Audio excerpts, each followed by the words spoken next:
जय भोलेनाथ। भगवान शिव की कृपा सदा सर्वदा आप पर बनी रहे। अब सुने आगे की कथा। ब्रह्मा जी बोले, नारद, गिरिराज, हिमालय और देवी मैना के मन में भगवान शिव के प्रति भक्ति भाव देख सभी देवता आपस में विचार विमर्श करने लगे और अपने गुरु बृहस्पति और ब्रह्मा जी की आज्ञा लेकर सभी भगवान शिव के पास कैलाश पर्वत पर गए। वहां पहुंचकर उन्होंने शिव जी को प्रणाम किया और उनकी अनेकानेक बार स्तुति की। इसके बाद सभी देवता बोले, हे देवादिदेव महादेव भगवान शंकर, हम सब आपकी शरण में आए हैं। हम पर आप प्रसन्न होइए और अपनी कृपा दृष्टि हम पर बनाइए। प्रभु, आप तो भक्त वत्सल हैं और अपने भक्तों की प्रसन्नता के लिए कार्य करते हैं। आप दीन दुखियों का उद्धार करते हैं। आप दया और करुणा के अथाह सागर हैं। आप ही अपने भक्तों को संकटों से दूर करते हैं तथा उनकी सभी विपत्तियों का नाश करते हैं।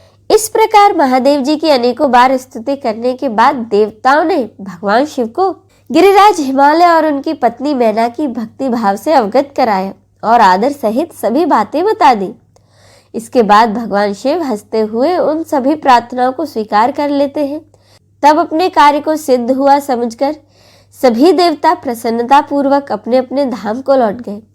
जैसा कि सभी जानते हैं, भगवान शिव को लीलाधारी कहा जाता है।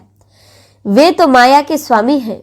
एक बार फिर महादेव हिमालय के घर गए। उस समय राजा हिमालय अपनी बेटी पार्वती सहित सभा भवन में बैठे हुए थे।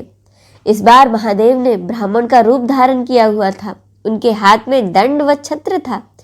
शरीर पर दिव्य वस्त्र तथा माथे पर तिलक शोभा पा रहा था। उनके गले में शालिग्राम तथा हाथ में स्फटिक की माला थी। वे मुक्त कंठ से हरि नाम जप रहे थे। उन्हें आया देखकर पर्वतों के राजा हिमालय तुरंत अपने सिंहासन से उठकर खड़े हो गए और उन्होंने ब्राह्मण को भक्ति भाव से साष्टांग दंडवत प्रणाम किया। देवी पार्वती अपने प्राणेश्वर भगवान शिव को देखकर तुरंत पहचान गई। उन्होंने उत्तम भक्ति भाव से सिर झुकाकर मन ही मन उनकी स्तुति की और मन ही मन बहुत प्रसन्न हुई। तब ब्राह्मण रूप में पधारे भगवान शिव ने सभी को आशीर्वाद दिया।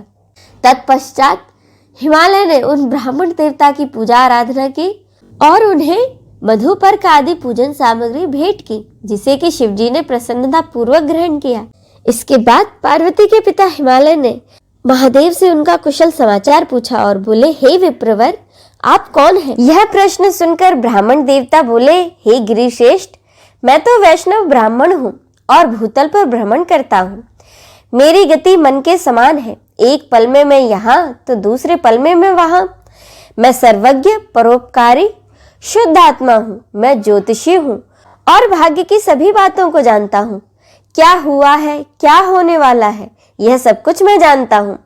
और मुझे ज्ञात हुआ है कि आप अपनी दिव्य सुलक्षणा बेटी पार्वती को, जो कि परम सुंदर एवं लक्ष्मी के समान है, आश्रय विहीन, कुरूप और गुणहीन महेश्वर शिव को सौंपना चाहते हैं। वे शिव जी तो मरघट में रहते हैं।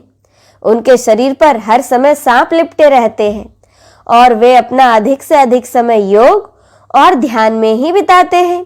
वे नंग धड़ंग होकर इधर उधर भटकते फिरते हैं। उनके पास पहनने के लिए कपड़े भी नहीं हैं। आज कोई उनके कुल के विषय में भी नहीं जानता है। वे स्वभाव से ही उग्र हैं। बात बात पर क्रोध आ जाता है उन्हें। वे अपने शरीर पर सदा भस्म लगाए रहते हैं। सिर पर उन्होंने जटाजूट धारण कर रखा है। ऐसे अयोग्य वर को, जिसमें अच्छा और रुचिकर कहने लायक कुछ भी नहीं है, आप क्यों अपनी बेटी का जीवन साथी बनाना चाहते हैं? आपका यह सोचना कि शिव ही आपकी बेटी के योग्य है, सर्वथा गलत है। आप तो महान ज्ञानी हैं। आप नारायण कुल में उत्पन्न हुए हैं।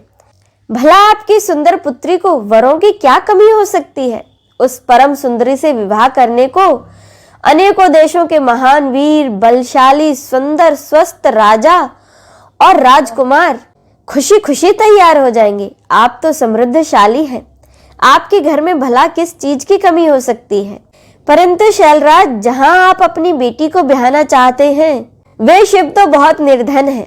यहाँ तक कि उनके कोई भाई बंधु भी नहीं है। वे सर्वथा अकेले हैं। गिरिराज, हिमालय, आपके पास अभी समय है।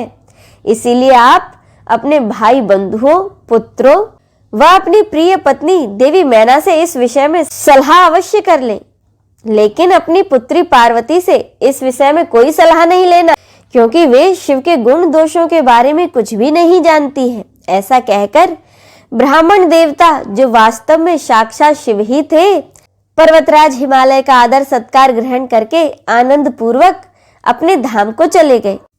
अब इससे आगे की कथा का रसपान हम अगले अध्याय में करेंगे। हर हर महादेव।